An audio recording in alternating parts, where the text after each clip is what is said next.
Saudara yang terkasih dalam nama Tuhan Yesus Kristus, beberapa waktu yang lalu saya membaca sebuah tulisan yang berisi seperti ini, saudara. Pria yang tunduk kepada Tuhan akan memimpin dengan kasih, berdiri dengan kebenaran, melayani dengan rendah hati, dan meninggalkan warisan rohani yang menguatkan generasi. Kali ini saya akan mencoba menggali tulisan tersebut, saudara. Saudara yang dikasihi Tuhan, dunia ini memiliki banyak standar tentang apa artinya menjadi seorang pria. Ada yang berkata, pria harus keras, harus kuat, harus menang di semua aspek kehidupan. Namun, firman Tuhan menunjukkan standar yang berbeda. Pria yang sejati adalah pria yang tunduk kepada Tuhan.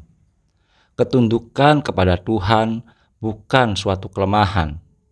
Ketundukan adalah kekuatan rohani yang membuka pintu bagi hikmat, bagi kasih, bagi kuasa dan integritas. Pria yang tunduk kepada Tuhan memimpin dengan kasih. Berdasarkan Efesus 5 ayat 25 dan Yohanes 13 ayat 34, kasih bukan sekedar perasaan. Kasih adalah sebuah karakter. Ketika seorang pria tunduk kepada Tuhan, ia tidak memimpin dengan kekasaran atau arogansi, melainkan memimpin dengan hati seorang gembala. Yesus Kristus memimpin dengan kasih ketika ia mengangkat mereka yang jatuh, mengampuni orang yang gagal, menguatkan mereka yang lemah. Pemimpin rohani bukan pemimpin yang berteriak, tetapi yang meneladan. Ia menjadi teladan dalam tutur kata, tindakan, dan kesetiaan.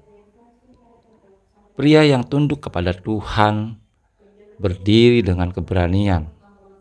Berdasarkan surat Yosua 1 ayat 9 dan Mazmur 27 ayat 1, dunia penuh dengan ketakutan. Ya, takut gagal, takut dihina, takut akan masa depan, takut kekurangan. Tetapi pria yang tunduk kepada Tuhan menerima keberanian dari hadiratnya. Keberanian Daud melawan Goliat bukan berasal dari batu, tetapi dari keyakinan bahwa Tuhan menyertainya. Keberanian yang sejati bukan semangat impulsif, tetapi keyakinan bahwa apa yang Tuhan mulai, ia akan menggenapkannya.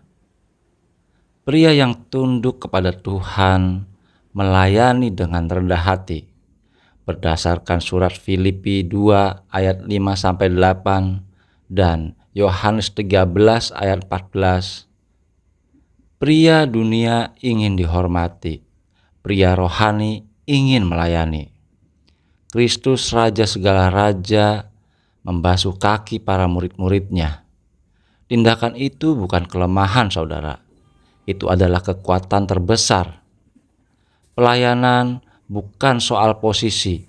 Pelayanan adalah soal hati. Pria yang tunduk kepada Tuhan mengerti bahwa semakin ia rendah hati, semakin besar kapasitasnya untuk dipakai Tuhan. Pria yang tunduk kepada Tuhan meninggalkan warisan rohani.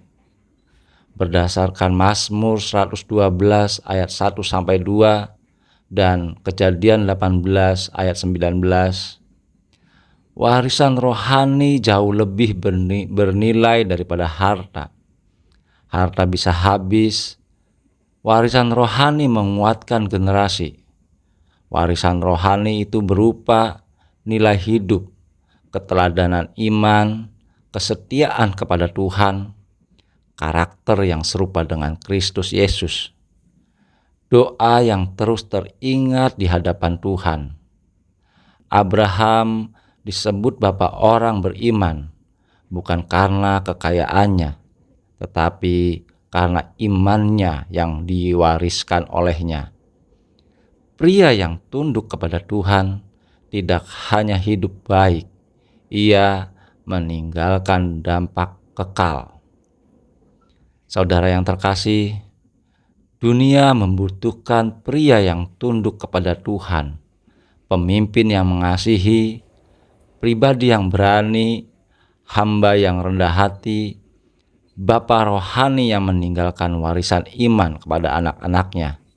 Biarlah kita semua berkata, Tuhan, bentuklah aku menjadi pria yang tunduk kepadamu. Haleluya, haleluya, amin.